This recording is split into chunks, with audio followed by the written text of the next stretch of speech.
අයිබෝන් ඔගොල්ලෝ සියලු දෙනාටම හොඳයි අපි අද එකතු වෙන්නේ පදාර්ථයේ වායු අවස්ථාව පාඩම් මාලාවේ 4 වන කොටස සමග ඔයගොල්ලන්ට මතක ඇති දරුවනේ අපි ගිය සතියේ සාකච්ඡා කරේ වායුවක මෞලික පරිමාව පරීක්ෂණාත්මකව ගණනය කරන ආකාරය පිළිබඳව. අපි අද සාකච්ඡා කරනවා පරිපූර්ණ වායු සමීකරණය පිළිබඳව. ඒ කියන්නේ ඔයගොල්ලෝ දන්නවා PV සමානයි nRT පිළිබඳව. ඒ කියන්නේ ඇත්තටම PV සමානයි nRT ව්‍යුත්පන්න කරගන්න ආකාරය සාකච්ඡා කරන්නයි යන්නේ අපි දැන්. ලියා ගන්න මාතෘකාව ළමයි පරිපූර්ණ වායු සමීකරණය අපෝහණය කිරීම කියලා. පරිපූර්ණ වායු සමීකරණය අපෝහණය කිරීම කියලා මාතෘකාව ලියා ගන්න. වරහන් ඇතුලේ දාගන්න PV සමානයි nRT ව්‍යුත්පන්න කිරීම කියලා. වරහන් ඇතුලේ PV සමානයි nRT ව්‍යුත්පන්න කිරීම කියලා ලියා ගන්න. දැන් අපි දන්නවා ළමයි උෂ්ණත්වය හා ස්කන්ධය නියත විට හරි කිසියම් පද්ධතියක උෂ්ණත්වයයි ස්කන්ධයයි නියත නම් අපිට භාවිතා කරන්න පුළුවන් බොයිල් නියමය නේ. බොයිල් නියමයෙන් අපිට කියන්න පුළුවන් P සමානුපාතිකයි 1 V එහෙනම් V සමානුපාතිකයි 1 P කියලා. මම මේක අංක 1 කියලා දාගන්නවා ළමයි. පැහැදිලිද? ඊළඟට හිතන්න පීඩනය හා ස්කන්ධය නියත විට අපිට දාන්න පුළුවන් චාල්ස් නියමය. චාල්ස් නියමයෙන් අපි දානවා V සමානුපාතිකයි කැපිටල් T කියලා. ඒ කියන්නේ V සමානුපාතික වෙනවා නිරපේක්ෂ උෂ්ණත්වයට කියලා අපිට දාන්නට පුළුවන්. ඊළඟට ගත්තොත් ළමයි උෂ්ණත්වය හා පීඩනය නියත විට අපිට දාන්න පුළුවන් මේ අවගාඩ්‍රෝ නියමය නේ. අවගාඩ්‍රෝ නියමයෙන් අපිට දාන්න පුළුවන් V සමානුපාතිකයි කැපිටල් N. පරිමාව සමානුපාතිකයි වායු අනුගණනට. අපි දන්නවා ළමයි වායු අනුගණන සමානුපාතිකයිනේ වායු මවුල ගණනට. ඒ නිසා අපිට කෙලින්ම දාන්න පුළුවන් V සමානුපාතිකයි N කියලා. මේක මම ගන්නවා ළමයි අංක 3 කියලා. පැහැදිලිද? එහෙනම් දැන් බලන්න. හරි. P සමානුපාතික 1ට V කියලා ගත්තා. T හා M නියත විට බොයිල් නියමය භාවිතා කරලා. එතකොට P හා M නියත විට චාල්ස් නියමය භාවිතා කරලා V සමානුපාතිකයි T කියලා අපි ගත්තා. T හා P නියත විට අවගාඩ්‍රෝ නියමයෙන් අපිට ගන්න පුළුවන් V සමානුපාතිකයි N. ඒ කියන්නේ අනුගණන. එහෙනම් අනුගණන සමානුපාතිකයි මවුල ගණන. එහෙනම් V සමානුපාතිකයි N කියලා අපිට ගන්න පුළුවන්. ඒ කියන්නේ පරිමාව සමානුපාතිකයි මවුල ගණනට කියලා. එහෙනම් බලන්න ළමයි අපිට පුළුවන් මෙන්න මෙහෙම. 1 2 හා 3න් අපිට දාන්න පුළුවන් නේද මෙන්න මෙහෙම සම්බන්ධතාවයක්. V සමානුපාතිකයි 1 P වැඩි කිරීම T වැඩි කිරීම සිම්පල් n කියලා. එතකොට මේ සමානුපාතිකත්වය නැති කරන්න අපිට දාන්න පුළුවන් නියතයක්. අපි දාමුකෝ r කියලා නියතයක්. එහෙනම් v සමානයි r වැඩි කිරීම 1 p වැඩි කිරීම t වැඩි කිරීම n. මම මේක මට සකස් කරලා ලියන්න. මම මේ p ගිනියනවා මේ පැත්තට. එතකොට pv සමානයි n r t කියලා අපිට සම්බන්ධතාවය ලැබෙනවා ළමයි නේ. PV සමානයි nRT කියලා අපිට අවසානයේ සම්බන්ධතාවයක් ලැබෙනවා. මම හිතලා පැහැදිලි කියලා ඔයගොල්ලන්ට. හරි මේක ලියා ගන්න. V සමානුපාතිකයි 1 P වැඩි කිරීම T වැඩි කිරීම n. එහෙනම් V සමානයි R වතාවක් 1 P වැඩි කිරීම T වැඩි කිරීමෙන් PV සමානයි nRT කියලා අපිට ලැබෙනවා. ළමයි උතර මේ R කියන්නේ නියතයක්. හරි. මේ ටික ඉස්සෙල්ලා ලියා ගන්න. හොඳයි ළමයි. එතකොට ලියන්න R යනු නියතයක් වන අතර කැපිටල් R යනු නියතයක් වන අතර එය අපිට කියන්න පුළුවන් R සමානයි සාර්වත්‍ර වායු නියතය කියලා. R සමානයි සාර්වත්‍ර වායු නියතය කියලා අපිට කියන්නට පුළුවන්. හොඳයි. දැන් මාතෘකාව ලියා ගන්න. R වල ඒකක සෙවීම R වල ඒකක සෙවීම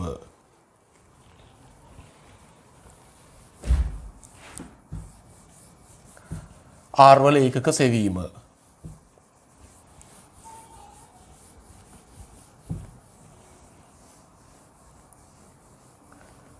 කැපිටල් R වල ඒකක සෙවීම. ඒ අර්ථයේ මුලින්ම ලියන්න R වල SI ඒකක කියලා. R වල SI ඒකක කියලා මුලින්ම ලියන්න.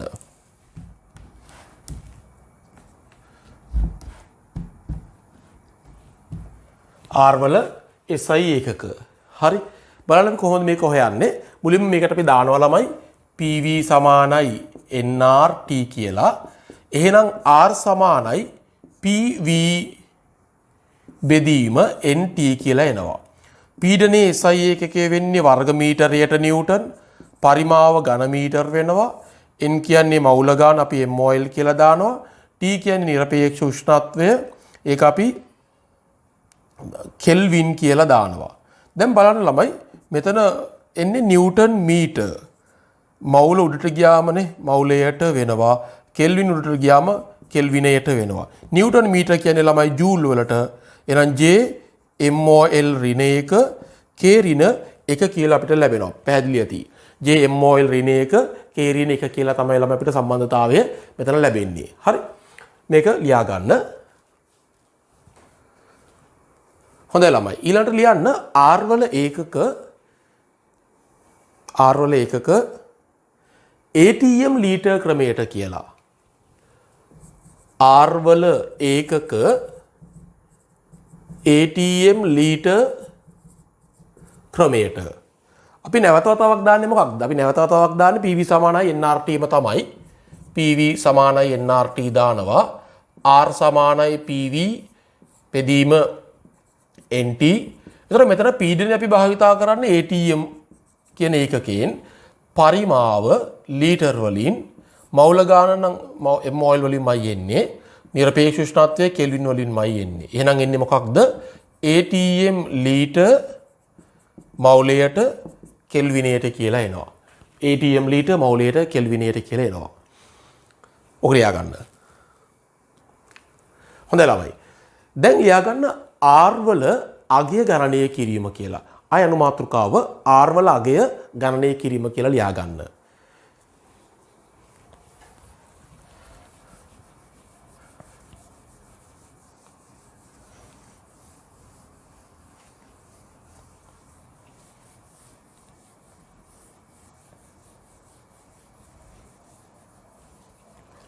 හරි. දැන් අපි දන්නවා ළමයි සම්මත උෂ්ණත්වයේදී සහ සම්මත පීඩනයේදී වායුවක මෞලික පරිමාව වෙන්නේ 22.414 ඝන ඩෙසිමීටර් කියලා. ඕකෙන් තමයි අපි R වල අගය ගණනය කරන්නේ. ලියා ගන්න මෙන්න මෙහෙම. වායුවක සම්මත උෂ්ණත්වයේදී හා පීඩනයේදී මෞලික පරිමාව වායුවක සම්මත උෂ්ණත්වයේදී හා පීඩනයේදී මෞලික පරිමාව 22.414 ඝන ඩෙසිමීටර් බැවින් 22.414 ඝන ඩෙසිමීටර් බැවින්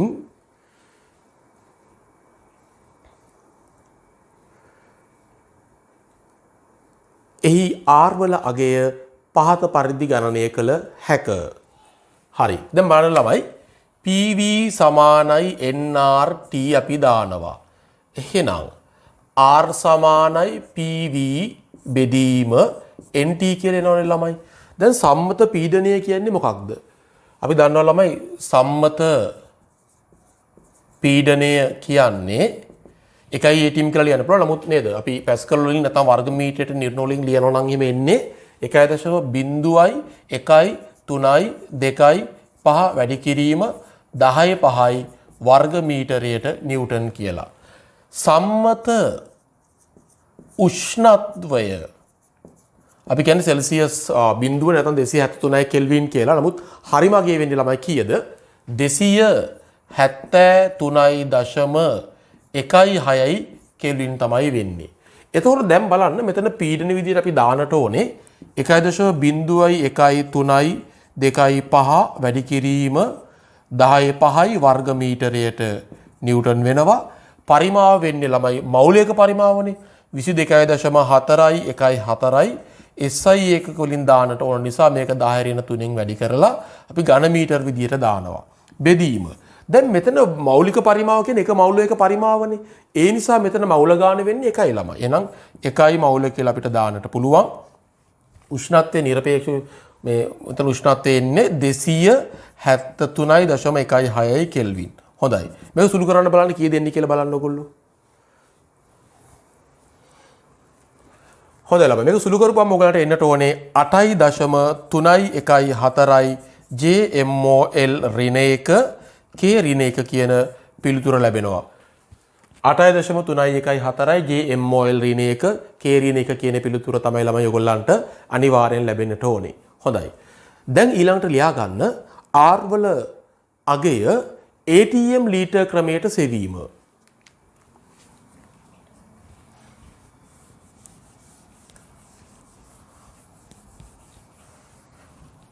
එතකොට බලන්න දැන් සම්මත පීඩනය වෙන්නේ ළමයි මෙතන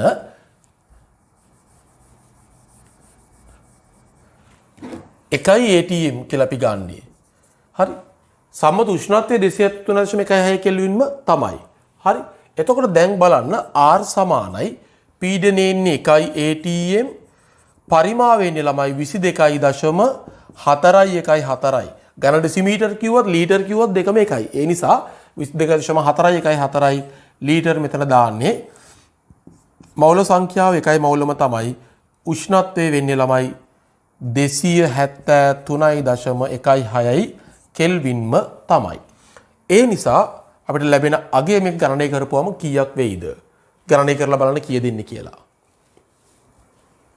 හොඳයි. මෙතන අගය එනවා ළමයි 0.0822 ATM ලීටර් මෞලයට කෙල්විනියට කියලා අපිට පිළිතුර ලැබෙනවා. ඔන්න R වල අගය අපි ගණනය කරා.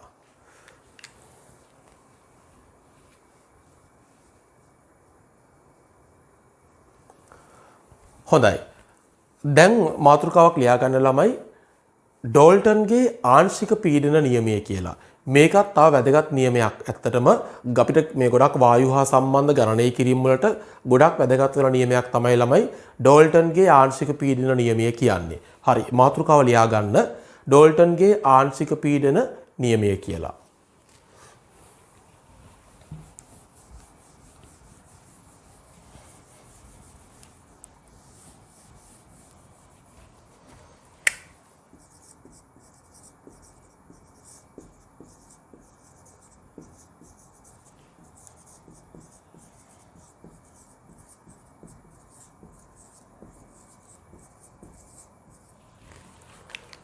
හරි.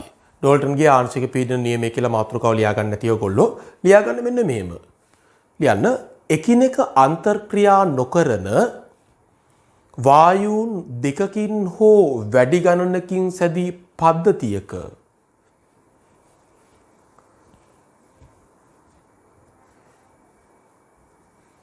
එක් වායුවේ ආංශික පීඩනවල එකතුව පද්ධතියේ මුළු පීඩනයට සමාන වේ.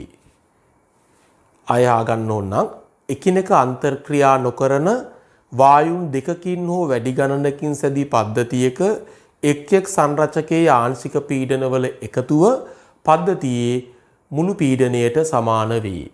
හරි ළමයි. දැන් අපි බලමු මොකක්ද මේ කියන්නේ කියලා.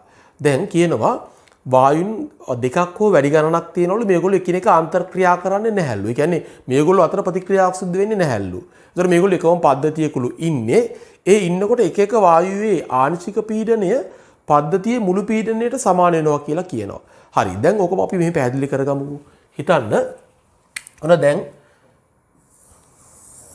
මේ විදිහට සමාන පරිමාත්‍ර තියෙන බඳුන් තුනක් අපි ගමු. සංවෘත බඳුන් තුනක් ගමු.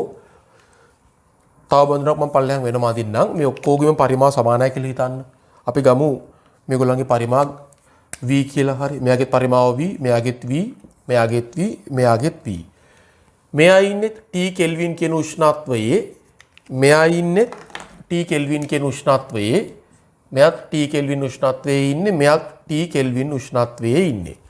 මේක හිතන්න ඉන්නවා කියලා A කියන වායුව A ගෑස් ඉන්නවා, මේකේ B ගෑස් ඉන්නවා, මේකේ C ගෑස් ඉන්නවා. මේ පද්ධතියේ ළමයි A ගෑසුත් ඉන්නවා B ගෑසුත් ඉන්නවා ඊට අමතරව C ගෑසුත් ඉන්නවා කියලා හිතන්න. වායු තුනම එකට ඉන්නවා. එතකොට දැන් මේ A ගෑස් කියන එක්කෙනා මේ භාජනය ඇතුළේදී පීඩනයක් ඇති වෙනවානේ මේ පරිමාව V පරිමාව තුලදී. හරි. ඒ පීඩන අපි ලියමු PA කියලා. එයාට අපි කියනවා A ගෑස් වල ආංශික පීඩනය කියලා. මෙයාට අපි කියමු මෙයාගේ පීඩනය PB කියලා. මේ වායුවේ පීඩනය PC කියලා. පැහැදිලිද? T කෙල්වින් සහ V පරිමාව තුල තියෙන A ගෑස් වල පීඩනයට PA කියලා අපි කියනවා. අපි ඒකට කියනවා වගේ ආංශික පීඩනය කියලා. T කෙල්වින් උෂ්ණත්වයේදීම V පරිමාව තුල B ගෑස් තනියම ඉන්නකොට එයාගේ පීඩනය PB කියලා අපි නිරූපණය කරනවා. ඒකට අපි කියනවා B ගේ ආංශික පීඩනය කියලා. ඊළඟට C ගෑස් ඉන්නවා T කෙල්වින් උෂ්ණත්වයේ හා V පරිමාව තුල අපි ඒක PC කියලා නිරූපණය කරනවා. අපි ආයට කියනවා C ගේ ආංශික පීඩනය කියලා. ඉතින් ඇත්තටම මෙතනදී මේ ආංශික පීඩනය කියන කතාව එන්නේ මිශ්‍රණයක් තුල මේගොල්ලෝ ඉන්නකොට. දැන් තනියම ඉන්නකොට අපි මෙතන PA, PB, PC කියලා අපිට කියන්න පුළුවන්. අපිට කෙලින්ම කියන්න පුළුවන් මේ A ගේ පීඩනය, මේ B ගේ පීඩනය, මේ C ගේ පීඩනය කියලා අපිට කියන්න පුළුවන් ප්‍රශ්නයක් නැහැ. දැන් අපි හිතමු මේ තුන් දෙනා එකට ඉන්නවා කියලා. දැන් ඩෝල්ටන්ගේ ආංශික පීඩනය මේ මොකක්ද කියන්නේ? මේගොල්ලෝ එකට හිටියක් A ගේ පීඩනය PA මයි, B ගේ පීඩනය PB මයි, C ගේ පීඩනය PC මයි. එහෙනම් ළමයි පද්ධතියේ මුළු පීඩනය හරි මුළු පීඩනය අපි ගත්තොත් එහෙම හරි P total කියලා සමානයි මොකටද? PA ධන PB ධන PC. පැහැදිලිද? PA ධන PB ධන PC තමයි පද්ධතියේ මුළු පීඩනය වෙන්නේ. මෙන්න මේ ආකාරය අපිට සම්බන්ධ වෙනවා. මුළු පීඩනය P total සමානයි PA ධන PB ධන PC කියලා අපිට ලැබෙනවා ළමයි. පැහැදිලි කියලා මං හිතනවා. හරි. එහෙනම් ඔයගලන්ට දැන් කියන්න තියෙන්නේ වායුවක ආංශික පීඩනය කියලා කියන්නේ මොකක්ද? කිසියම් වායුවක් කිසියම් උෂ්ණත්වයකදී කිසියම් පරිමාවක් තුල ඉන්නවා. මිශ්‍රණයක් විදියට. හරි. ඒ කියන්නේ ඇත්තටම මේ කිසියම් වායුවක් වායු මිශ්‍රණයක ඉන්නවා. ඊළඟට ඒ වායුව තනි තනියම ඉන්නවා. හරි. ඒ උෂ්ණත්වයේදීම ඒ පරිමාව තුලම ඒ වායුවම ඉන්නවා. හරි. ඒ උෂ්ණත්වයේදීම ඒ පරිමාව තුලම B වායුවත් ඉන්නවා. ඒ උෂ්ණත්වයේදීම ඒ පරිමාව තුලම C වායුවත් ඉන්නවා. එක එක්කෙනා තනි තනියම ඉන්නකොට ඇති වෙන පීඩනයට අපි කියනවා ආංශික පීඩනය කියලා. එතකොට ඒගොල්ලෝ සමස්ත පද්ධතියක් ඇතුලේ ABC කියන තුන් දෙනාම එකට ඉන්නකොටත් ඒත් මේගොල්ලන්ගේ පීඩන වෙනසක් වෙන්නේ නැහැ. PA, PB, PC ම තමයි. එහෙනම් මුළු පීඩනයේ P total සමාන වෙනවා ළමයි PA ධන PB ධන PC. මේක තමයි ඩෝල්ටන්ගේ ආංශික පීඩන නියමය කියලා කියන්නේ. ඇත්තටම ළමයි මේක 100%ක් සත්‍ය වෙන්නේ නැහැ. සාමාන්‍ය වායු සඳහා පරිපූර්ණ වායු සඳහා පමණයි මේක සත්‍ය වෙන්නේ. කියන්නේ පරිපූර්ණ නොවන වායු සඳහා මේක එහෙම සත්‍ය වෙන්නේ නැහැ 100%ක් කවමදාකවත්. ඉතින් ඇත්තටම වායුවක් පරිපූර්ණ නම් මේ ඩෝල්ටන්ගේ ආංශික පීඩනය 100%ක්ම නිවැරදි. ඒ ඩෝල්ටන්ගේ ආංශික පීඩන නියමය 100%ක්ම නිවැරදි වෙනවා. මේ වායුන් පරිපූර්ණ ලෙස හැසිරෙනවා නම්. හරි. පොඩ්ඩක් මේක ඇඳගෙන මේකත් ලියලා පෙන්නන්න. මේ වෙන ඉන්න අවස්ථාව මේ තුන් දෙනාම එකට ඉන්න අවස්ථාව. එතකොට මේගොල්ලෝ තුන් දෙනාම එකට හිටියත් A කියන එක්කෙනා මේ BC කියන දෙන්නගෙන් ස්වායක්තව අර ආංශික පීඩනයම ඇති කරනවා. B කියන එක්කෙනා AC කියන දෙන්නගෙන් ස්වායක්තව එයා අර PB කියන ආංශික පීඩනය ඇති කරනවා. C කියන එක්කෙනා AB ගෙන් ස්වායක්තව PC කියන ආංශික පීඩනය එයා ඇති කරනවා. ඉතින් මෙහෙම වෙන නම් මේ වායු පරිපූර්ණ වීම අනිවාර්යයි. හරි. අඳගන්න මේක. හොඳ ළමයි. පළවෙනි තරුවක් දාලා පොඩ්ඩක් ලියා ගන්න මෙන්න මෙහෙම. ලියන්න එකිනෙක අන්තර්ක්‍රියා නොකරන වායුන් දෙකක් හෝ කිහිපයකින් එකිනෙක අන්තර්ක්‍රියා නොකරන වායුමය සංරචක දෙකකින් හෝ වැඩි ගණනකින් එහෙම දාගන්නකෝ. එකිනෙක අන්තර්ක්‍රියා නොකරන වායුමය සංරචක දෙකකින් හෝ වැඩි ගණනකින් වායුමය සංරචක දෙකකින් හෝ වැඩි ගණනකින් සැදි පද්ධතියක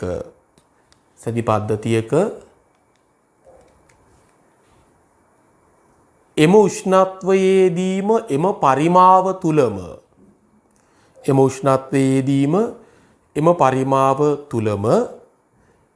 එම එක් වායු සංරචකය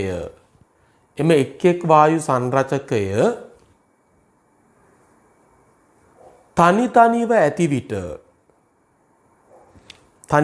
ඇති විට ඇතිවන පීඩනය එම එක් එක් සංරචකයේ ආංශික පීඩනය නම් වේ. එම එක් එක් සංරචකයේ ආංශික පීඩනය නම් වේ. හොඳයි ළමයි. මම හිතනවා පැහැදිලි කියලා මොකක්ද ආංශික පීඩනය කියන්නේ කියලා. එහෙනම් ආංශික පීඩන වල එකතුව මුළු පීඩනයට සමාන වෙන්නට ඕනේ. හොඳයි. දැන් ළමයි ලියා ගන්න මෙන්න මෙහෙම පොඩි මාතෘකාවක් PV සමානයි nRT මගින් ඩෝල්ටන්ගේ ආංශික පීඩන නියමය අපෝහණය කිරීම. PV සමානයි nRT මගින් ඩෝල්ටන්ගේ ආංශික පීඩන නියමය අපෝහණය කිරීම කියලා මාතෘකාව ලියා ගන්න.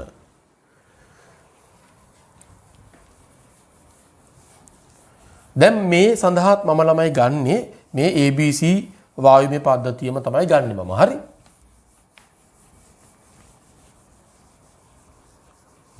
ලියා ගන්න ඉහත ABC වායුමය සංරචක වලින් යුත් පද්ධතිය සලකමු. හරි. එහෙනම්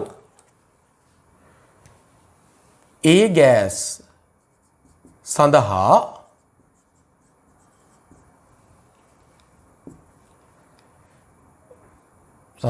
PV සමානයි nRT යෙදීම. එතකොට එන්නේ ළමයි බලන්න PAV සමානයි NART. හරි? මම මේක අංක 1 කියලා දානවා. එහෙනම් NA සමානයි. හරි? NA සමානයි PAV බෙදීම RT කියලා අපි දාගමුකෝ. ඒක වඩාත් පහසුයි වැඩි. මේක අපි අංක 1 කියලා දාගමු. හරි? PAV සමානයි NART. එහෙනම් NA සමානයි PAV බෙදීම RT කියලා අපිට ලැබෙනවා. මේක අපි අංක 1 කියලා ගමු. දැන් අපි යමු මෙලෙසම PBV සමානයි NBRT. එහෙනම් NB සමානයි PBV බෙදීම RT කියලා එනවා. මේක අංක 2 කියලා ගන්නවා ළමයි. එහෙනම් NC සමානයි මොකක්ද දෙන්නේ?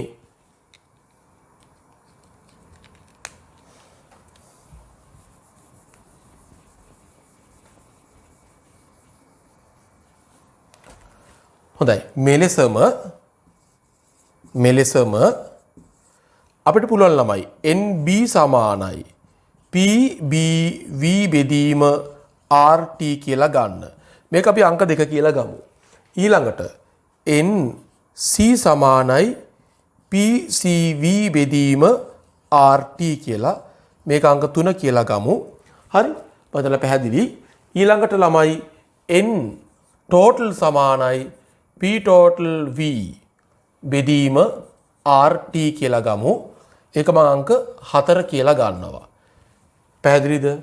දැන් අපිට මෙන්න මෙහෙම තර්කයක් ගොඩනගා ගන්න පුළුවන් නේද? N total සමානයි නේ. තවද N total එක සමාන වෙනවා NA ධන NB ධන NC වලට නේ. N total එක සමාන වෙනවා NA ධන NB ධන NC වලට. ඒ කියන්නේ අපි මේක ආදේශ කරොත් එහෙම N total කියන්නේ මොකක්ද? P total V බෙදීම RT. එහෙනම් ඒක සමානයි ළමයි PAV බෙදීම RT ධන PBV බෙදීම RT ධන PCV බෙදීම RT. බලන්න ළමයි මේ V සහ RT කැපිලා යනවා නේ. V සහ RT කැපිලා යනවා මේ ආකාරයට. එහෙනම් මොකක්ද දෙන්නේ බලන්න. P total එක සමාන වෙනවා PA ධන PB ධන PC. දැන් මේකනේ ඩෝල්ටන්ගේ ආංශික පීඩන නියමයෙන් කියන්නේ අපිට නේ. මම හිතනවා පැහැදිලි කියලා ළමයි. ලියා ගන්න.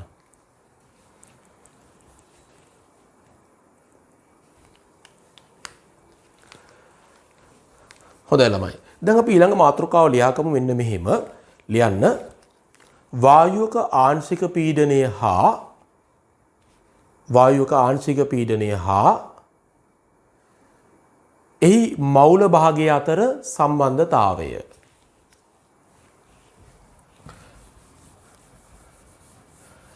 අයත් ලියන්න ළමයි ABC වායුමය සංරචක වලින් සමන්විත පද්ධතිය සලකමු.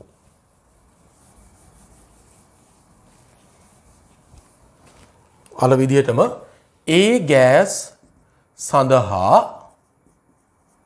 PV සමානයි nRT යෙදීමෙන්. හරි? A ගෑස් සඳහා PV සමානයි nRT යෙදීමෙන්. බලන්න ළමයි එතකොට PAV සමානයි NART කියලා එනවා. එහෙනම් මෙලෙසම PBV සමානයි NBRT, PCV සමානයි NCRT, P total V සමානයි N total RT. මේක මම එක කියලා ගන්නවා, මේක දෙක කියලා ගන්නවා, මේක තුන කියලා ගන්නවා, මේක හතර කියලා මම ගන්නවා ළමයි. හොඳයි. දැන් බලන්න එතකොට මම එක බෙදනවා හතරෙන්. හරිද? එක බෙදනවා හතරෙන්. එතකොට බලන්න මොකද්ද වෙන්නේ කියලා. PAV බෙදීම P total V සමානයි NART බෙදීම N total RT කියලා අපිට ලැබෙනවා. මම හිතලා පැහැදිලි ඇති කියලා ඔයගොල්ලන්ට. එහෙනම් මේ V ට V කැපිලා යනවා. RT ට RT කැපිලා යනවා. බලන්න. PA බෙදීම PT සමානයි NA බෙදීම NT කියලා ලැබෙනවා. තවද අපි දන්නවා ළමයි NA බෙදීම NT සමානයි මොකක්ද XA. ඒ කියන්නේ A මවුල ගාන බෙදීම මුළු මවුල ගාන සමානයි A වල මවුල භාගය නේ. එහෙනම් අපිට කෙලිම දාන්න පුළුවන් එම නිසා PA බෙදීම P total සමානයි XA කියලා. එහෙනම් ළමයි PA සමානයි මොකක්ද එන්නේ? PA සමානයි XA P total කියලා එනවා. මම හිතලා පැහැදිලි කියලා. එහෙනම් ළමයි මෙලෙසම PB සමානයි XB P total කියලා එනවා. PC සමානයි XC P total කියලා එනවා. මම හිතලා පැහැදිලි කියලා ඔයගොල්ලන්ට. හොඳයි. PA සමානයි XA P total, PB සමානයි XB P total, PC සමානයි XC P total කියලා එනවා. එහෙනම් අපිට එන්න පුළුවන් නිගමනය මොකක්ද ළමයි? ආංශික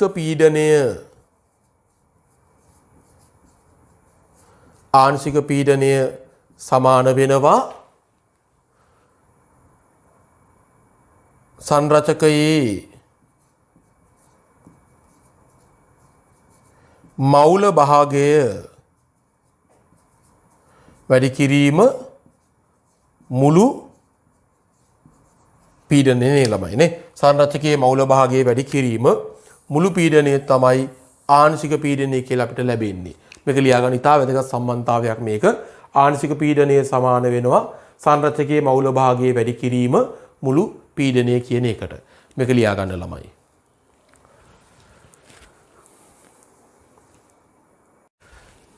හොඳයි දරුවනි, එහෙනම් අපි අදට මේ පාඩම මෙතන නිමාවට පත් කරනවා. අපි ලබන සතියේ PV සමානයි nRT සමීකරණය උපයෝගී කරගෙන ගණන් හදන ආකාරය, ඒ වගේම ඩෝල්ටන්ගේ ආංශික පීඩන නියමය ආශ්‍රිත ගණනය කිරීම සිදු කරන ආකාරය ඔයගලන්ට සාකච්ඡා කරන්න බලාපොරොත්තු වෙනවා. විශේෂයෙන්ම පසුගිය විභාග වලට ආපු ගැටලු පිළිබඳව වැඩි අපි සාකච්ඡා කරනවා. ඒ කියන්නේ අපි ළඟ එපිසෝඩ් එකේදී පස්වෙනි එපිසෝඩ් එකේ ඉඳලා ඔයගලන්ට PV සමාන nRT ඩෝල්ටන්ගේ ආංශික පීඩන නියමය ආශ්‍රිත ගණනය කිරීම තමයි සාකච්ඡා කරන්න බලාපොරොත්තු වෙන්නේ. ඉතින් දරුවනේ මම බලාපොරොත්තු වෙනවා තව තවත් ඕගලන්ට මේ වගේ වීඩියෝස් ඉදිරිපත් කරන්න. ඉතින් විශේෂයෙන් ඕගලන්ට මම පොඩි ඉල්ලීමක් කරනවා. ඕගලන්ට හැකියාවක් තියෙනවා නම් මේ අපගේ YouTube channel එක subscribe කරලා අපිව තව තවත් දිරිමත් කරන්න. ඉතින් ඇත්තටම අපේ අරමුණ වෙන්නේ ළමයි මුළු විෂය නිර්දේශයම මේ ආකාරයට මගේ YouTube නාලිකාව ඔස්සේ ඕගලන්ට ඉගෙනීම කිරීමට. ඉතින් ඇත්තටම අපගේ මූලික අරමුණ වෙන්නේ ඒකයි. සමස්ත සිලබස් එකම මුළු විෂය නිර්දේශයම අපි මේ අපගේ YouTube නාලිකාව හරහා ඕගලන්ට ඉගැන්වීමට බලාපොරොත්තු වෙනවා. ඉතින් ඒ ඉගැන්වීමේදී ඇත්තටම ගුරුවරයා පන්ති ඉඳන් උගන්වන ඒ ආකාරයටම තමයි උගලන්ට මම ඉගැන්වීම කරන්නේ. ඒ කියන්නේ උගලන්ට නෝට් එක පවා ලියන්න මම අවස්ථාව ලබා දෙනවා. ඉතින් මේ ආකාරයට දිගටම අපිත් එක්කලා සහභාගී වෙන්න අපි බලාපොරොත්තු වෙන මුළු විෂය නිර්දේශය මේ ආකාරයට උගලන්ට උගන්වලා ඉවර වෙලා ඔයගලගේ රසායන විද්‍යාව දැනුම තව තවත් පුළුල් කරන්නට. ඉතින් ඒ නිසා අද අපිත් එක්ක එකතු වෙච්ච ඔයගොල්ලෝ සියලු දෙනාටම ස්තුතිවන්ත වෙනවා. එහෙනම් අපි ඊළඟ එපිසෝඩ් එකකින් හමු වෙමු. ඔයගොල්ලෝ සියලු දෙනාටම සුබ දවසක්.